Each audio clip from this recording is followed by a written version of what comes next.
is as close as your next prayer.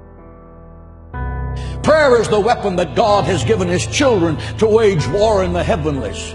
Church of Jesus Christ, stop whining about the attacks on your life by the prince of darkness and put on the whole armor of God in Ephesians 6. Attack, and then attack again, and then attack again, and crush him and drive him out of your life. If it seems to be hopeless, pray, pray, pray, because God answers prayer. Moses prayed, and the sun was arrested in its courses by the hand of God as Joshua crushed the enemies of Israel. Elijah prayed, and forked tongues of fire laced across the heavens and consumed the sacrifice soaked with 12 barrels of water.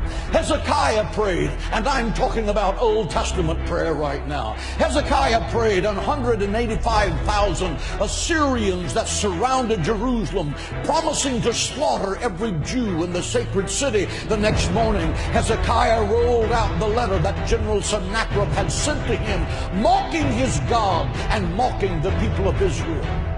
He pulled out his secret weapon, prayer.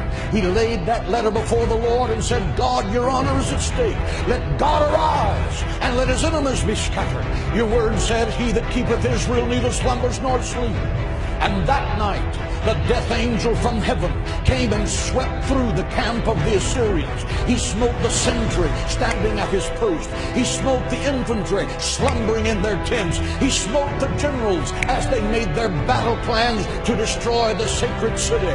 The next morning, when Hezekiah looked over the sacred walls of the city of Jerusalem by the dawn's early light, he saw 185,000 dead men, because the angel of God passed by that night. Why? Because one man knew how to pray. He stopped an army and turned the destiny of a nation around, and you can too.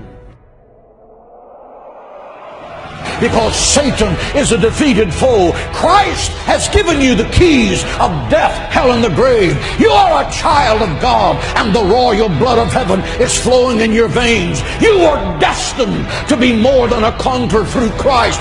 Think like it, act like it, and talk like it every day of your life. And believe that God can do the impossible. Jesus said, my house shall be called a house of prayer.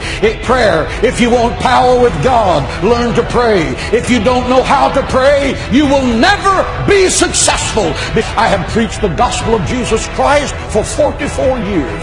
I have preached in football stadiums packed with 75 to 80,000 people. I have preached in the beautiful cathedrals of Rome.